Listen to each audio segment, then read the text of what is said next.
Assalamu alaikum everyone, welcome back to a new YouTube video.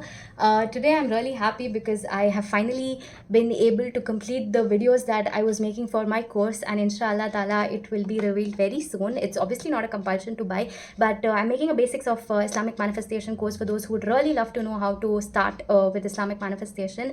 And inshallah once it is ready I will let you guys know about it. In today's video I want to say that this is a video that has been inspired by one of the manifestation coaches on YouTube. Her name is Sammy Ingram, and if you guys have heard of her, you know how absolutely famous she is on the manifestation community. It's just she's also absolutely hated because the way she explained is something that only few people understand. I went through her courses, went through her videos, and I absolutely did not understand anything. But then I made up my mind that I had to learn from her because people have had such amazing reviews about her. So this is a video that I came spontaneously after watching one of her videos, and it really clicked for me. So I wanted to share immediately with you guys. So today we are going to be talking about your state of being. Your state of being is basically your natural state that manifests things quickly for you. So, in this moment, while you're watching this video, you are manifesting. It is not something new that you are learning, it is something that you are doing on autopilot 24/7. What difference here is that you are here so that you can learn how to be more deliberate about things that are happening in your reality. So your state of being is what instantly manifests. I'm sure you've heard the words that get your duas accepted immediately, get your manifestation immediately. I want to talk a little bit about the fact that whatever state you choose, your reality has to show that state to you. And in the video she gives a great example, but I want to give another example that I have in mind. So suppose, okay, you are a chronic complainer, okay, like you have the habit to complain about people being late, you have the habit about complaining about the traffic, about just the weather and everything. Okay, this is something we all do, but we all know people who have that habit of being constantly complaining, right? So as we all know that whatever you persist on is what's going to be reflected in your reality, that's what's going to be hardened into a fact. So suppose you are a constant complainer, and then one day your car breaks down. Your car breaks down out of nowhere.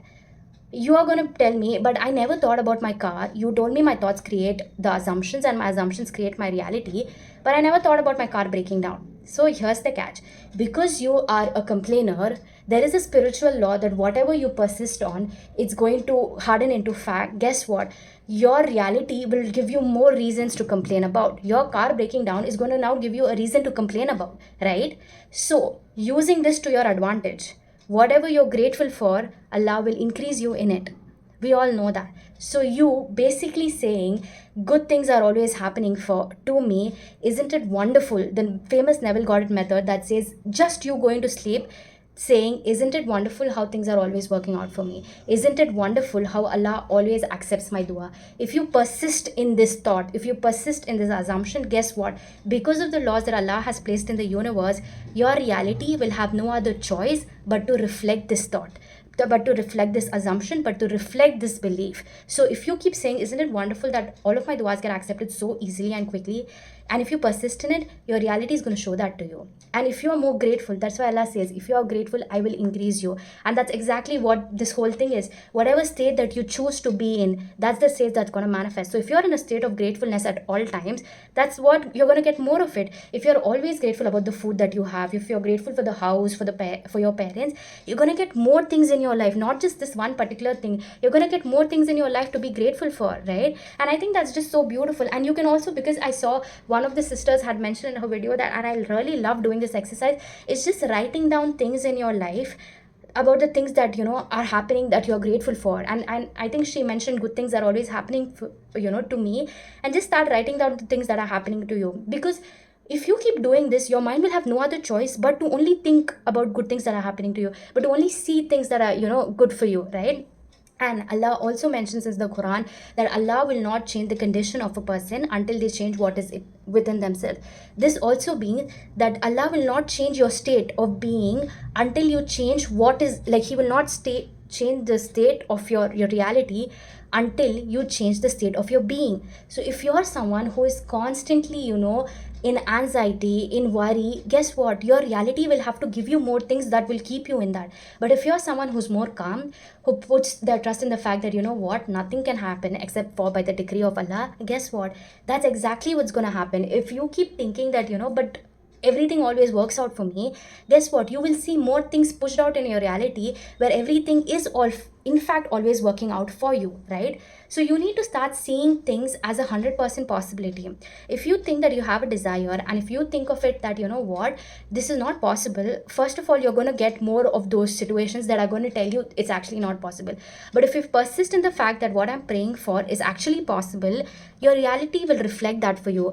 You need to know that the outer is only a reflection of the inner. Like think of it as, a feedback loop. Whatever, your reality is showing you, it's only a feedback of what you're feeling on the inside. It's that simple. So if you persist in good things on the inside, the feedback that's going to be is a good thing. So that's why everybody gives you the mirror example, saying that, you know what, or whatever, when you look at the mirror, you smile. When you change, that's when the mirror is going to portray. But what I feel personally is that, think of it as a printer. So whatever you give the printer, that's what it's going to print.